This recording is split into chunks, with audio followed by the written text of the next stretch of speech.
बच्चों, welcome to are के classes Mathura. आगे देखिए, ये पार्ट 7 होने वाला है। ठीक है, पार्ट 7 होने वाला है solution chapter class 12th chemistry का।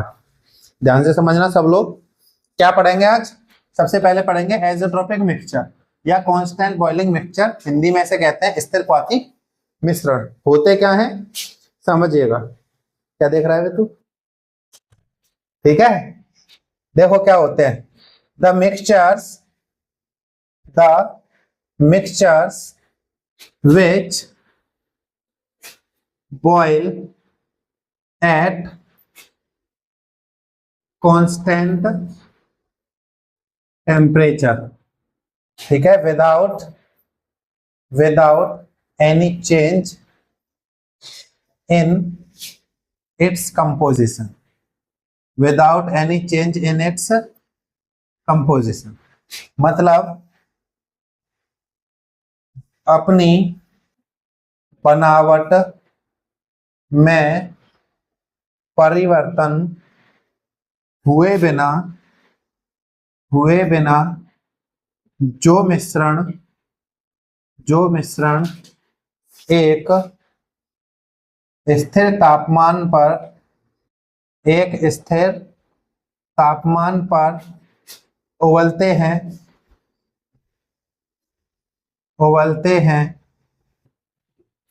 उन्हें स्थिर क्वाथी मिश्रण कहते हैं। डेफिनेशन समझ में आई? यानी कि दो या दो से ज्यादा लिक्विड आपने मिला दिए, मिलाने के बाद अगर वो लिक्विड्स पूरा सॉल्यूशन अगर एक फिक्स टेम्परेचर पर, एक निश्चित तापमान पर उबलने लग जाए, बॉयल होने लग जाए, तो उसे क्या कहते हैं? स्थिर क्वाथी मिश्रण कहते हैं। ठीक है, कांस्टेंट बॉइलिंग मिक्सचर या आइसोट्रोपिक मिक्सचर कहते हैं। बात समझ में आई? ये दो टाइप के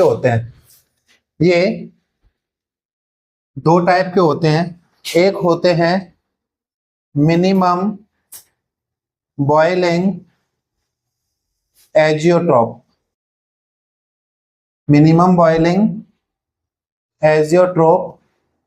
हिंदी में से कहते हैं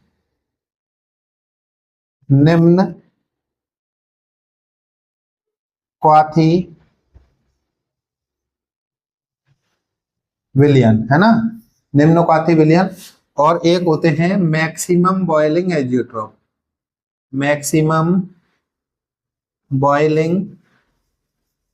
एजियोट्रोप। हिंदी में से कहते हैं अधिकतम क्वाथी विलयन। इन्हें कहते हैं निम्न क्वाथी विलयन। ठीक है, इसके दो टाइप हैं ये। अब ये होते क्या क्या है इन्हें और समझो। ये क्या होते हैं? which boil at temperature lower than boiling point of pure component। ठीक है, जो शुद्ध अवयवों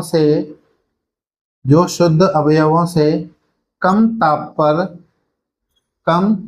पर उबलते हैं। ठीक है, देखो, प्योर सॉल्वेंट या प्योर लिक्विड जो आपने मिलाए हैं उनके टेम्परेचर से कम टेम्परेचर पर अगर बॉईल होंगे तो मिनिमम बॉइलिंग एजियोट्रोप कहलाएंगे। ठीक है, समझ में आया? इसके लिए एक कंडीशन है। ये कौन से सॉल्यूशन मिनिमम बॉइलिंग एजियोट्रोप होते हैं? कौन से होते हैं? विच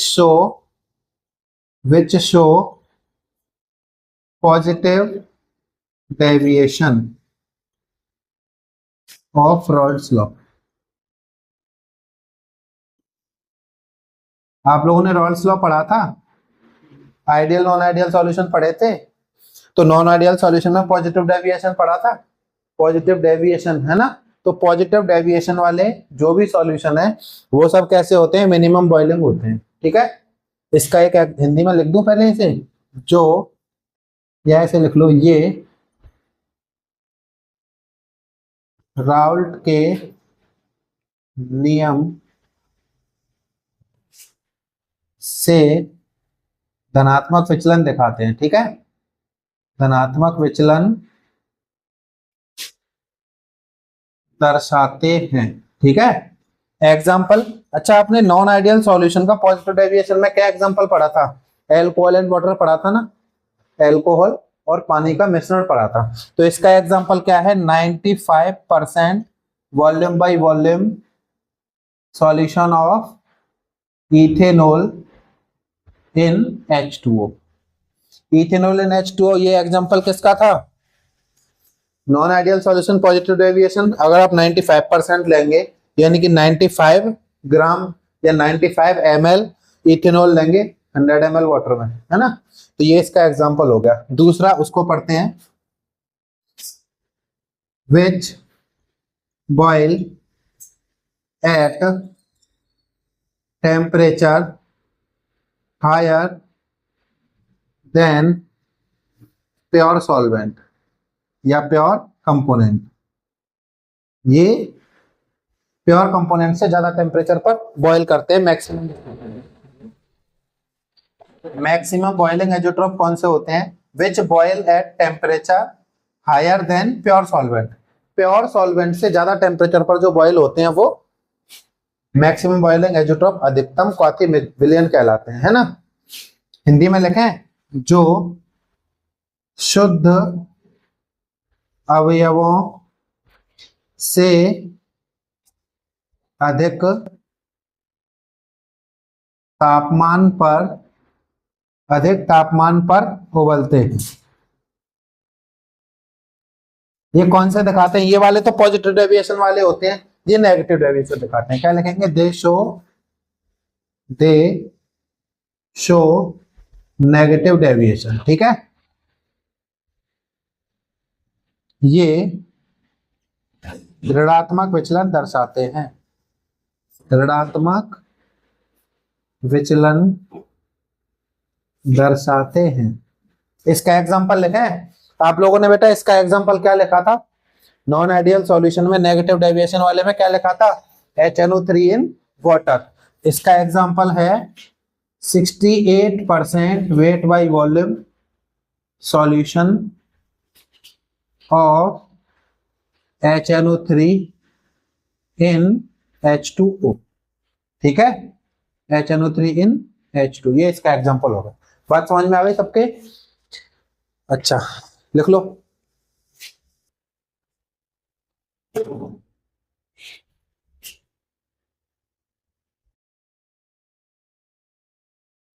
बेटा आगे आपको पढ़ना है कॉलिगेटिव प्रॉपर्टीज। इस पूरे चैप्टर की सबसे इंपॉर्टेंट बात है वो कॉलिगेटिव प्रॉपर्टीज है, ठीक है। आपको कॉलिगेटिव प्रॉपर्टीज पढ़नी है लगभग 4 टाइप की, और उनमें से ही न्यूमेरिकल और उनमें से ही थ्योरी 99% आती है, ठीक है। तो इस चैप्टर का जो सबसे मेन इंपॉर्टेंट और लास्ट पॉइंट है वो है कॉलिगेटिव प्रॉपर्टीज, ठीक है। अब सुनो होती क्या है। The properties of solution containing non-volatile solute whose values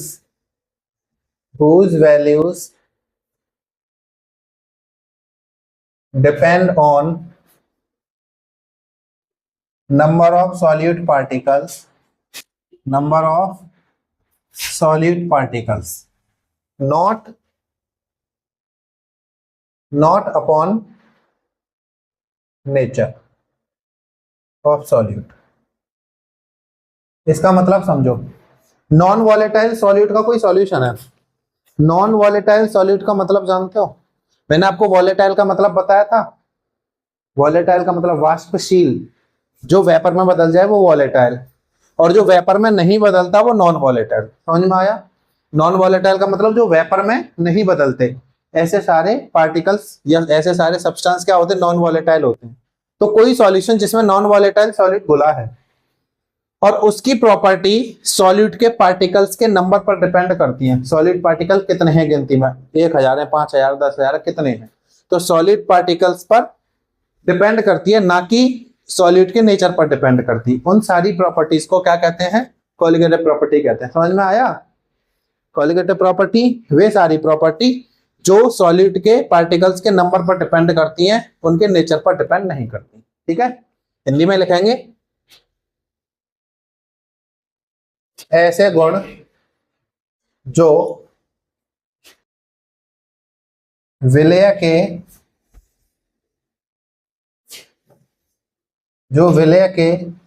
कणों की संख्या पर निर्भर होते हैं, ना कि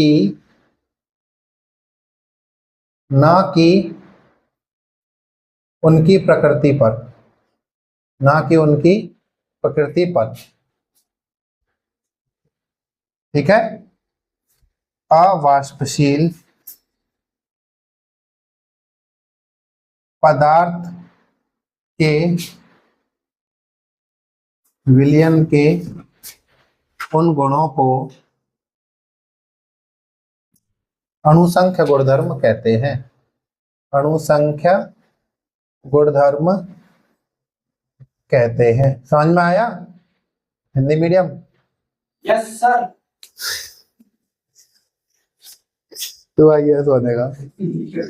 देखो, ऐसे गुण जो विलय के कणों की संख्या पर निर्भर होता है। कणों की संख्या पार्टिकल के नंबर पर डिपेंड करते हैं, ना कि उनके नेचर पर, प्रकृति पर। उनको क्या कहते हैं? Colligative properties. कौन कौन सी कोलिगेटिव पढ़नी है आपको? 4 प्रॉपर्टीज पढ़नी है ना। These are of 4 types. These are of 4 types. ये 4 प्रकार की हैं। 4 प्रकार की हैं। देखो समझ लो कौन कौन सी है। सबसे पहली है relative lowering in vapour pressure. Relative lowering in vapour pressure. Hindi में ऐसे कहते हैं, वाष्प दाब में आपेक्षिक कमी। ठीक है, दूसरा पढ़ना है elevation in boiling point. Elevation in boiling point, इसको कहते हैं क्वथनांक में उन्नयन। क्वथनांक में उन्नयन। तीसरी आपको पढ़नी है depression in freezing point. Depression in freezing point, इसको कहते हैं हिमांक में अवनमन। हिमांक में अवनमन। और चौथी आपको पढ़नी है osmotic pressure. Osmotic pressure Hindi में कहते हैं परासरण दाब। ये 4 प्रॉपर्टी एक एक करके पढ़नी है आपको। ठीक है, ये लास्ट टॉपिक यही है आपकी बुक का, इस चैप्टर का जो सॉल्यूशन है चैप्टर, उसका लास्ट टॉपिक ऑस्मोटिक प्रेशर है। यानी कि ये चारों एक एक करके पढ़नी है। पहले है relative lowering in vapour pressure, वाष्प दाब में आपेक्षिक कमी। एलिवेशन इन बॉइलिंग पॉइंट, क्वथनांक में उन्नयन। डिप्रेशन इन फ्रीजिंग पॉइंट, हिमांक में अवनमन। और ऑस्मोटिक प्रेशर, परासरण दाब। ये एक एक करके आप पढ़ेंगे आगे। ठीक है ना, इसको नोट कर लो।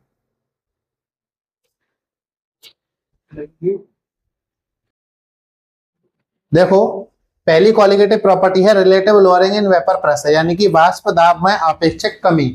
ठीक है, देखो क्या होती है, ध्यान से समझना।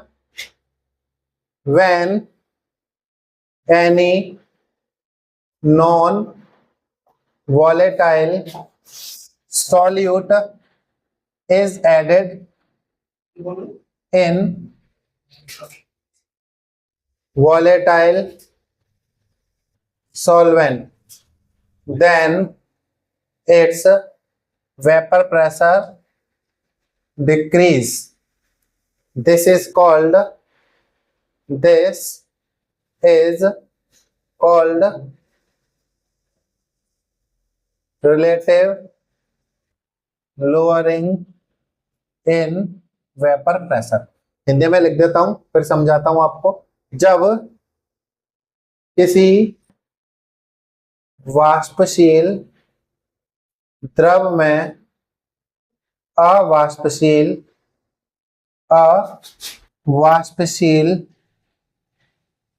विलेय डाला जाता है या घोला जाता है तब उसका वाष्प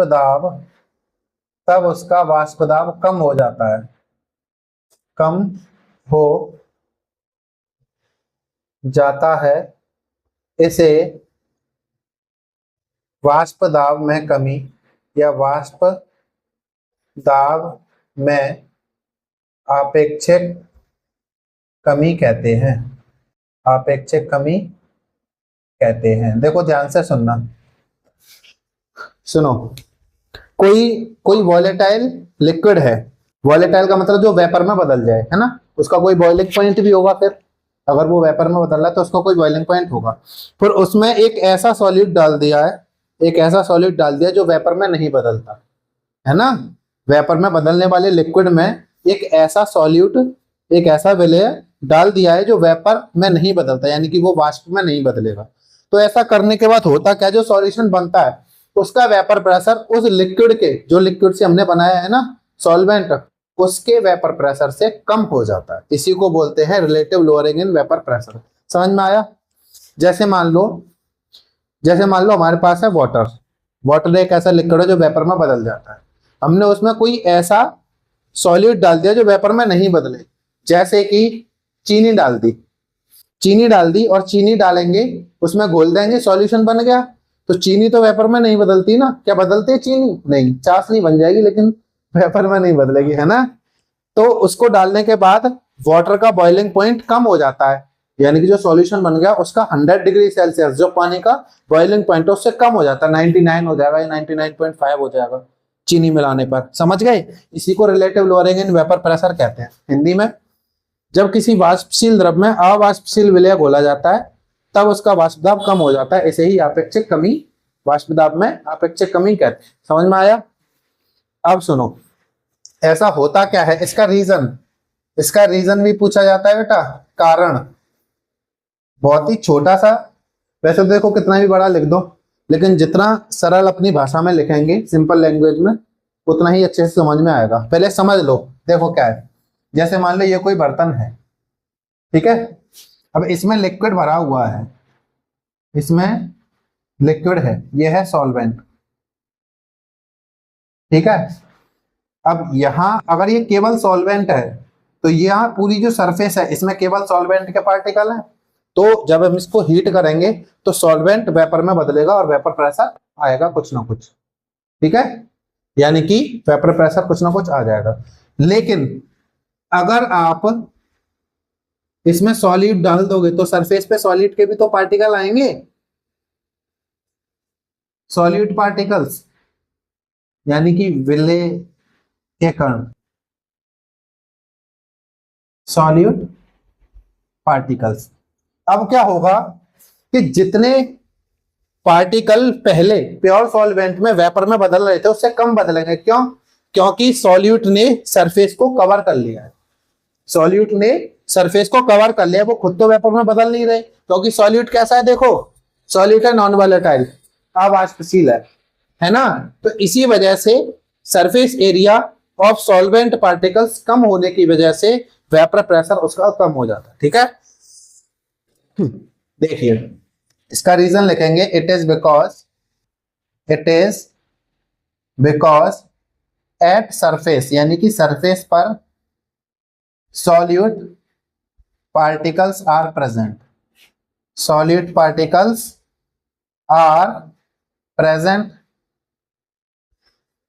ठीक है, which decrease number of solvent particles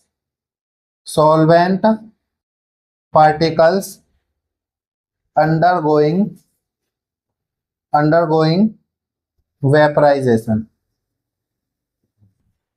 vaporisation में जितने सॉलिड पार्टिकल्स होने चाहिए उससे कम हो जाते हैं, क्योंकि सॉलिड पार्टिकल जगह को घेर लेते हैं। ये इसका रीजन हो गया। हिंदी में लिखें, क्योंकि द्रव की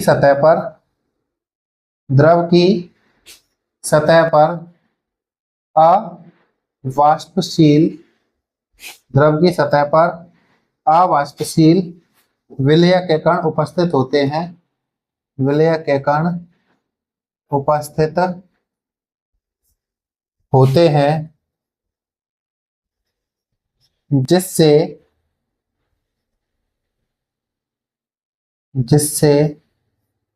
वाष्प में बदलने वाले विलायक के कणों में कमी आ जाती है। विलायक के कणों में कमी आ जाती है। समझ में आया? इसका फॉर्मूला देख लो। इसका फॉर्मूला क्या है? इसका फॉर्मूला है P naught minus P upon P naught equal to chi A. ये इसका फॉर्मूला है, ठीक है। यहां पी नॉट क्या है? Vapour pressure of pure solvent, शुद्ध विलायक का वाष्प दाब। शुद्ध विलायक का वेपर प्रेशर। और ये क्या है? P vapour pressure of solution, विलयन का वाष्प दाब। और ये तो आपको पता ही है, मोल फ्रैक्शन ऑफ सॉल्यूट, विलय के मोल अंश, विलय के मोल अंश। ठीक है, आ गया समझ में? ठीक है, कर लो इसे नोट।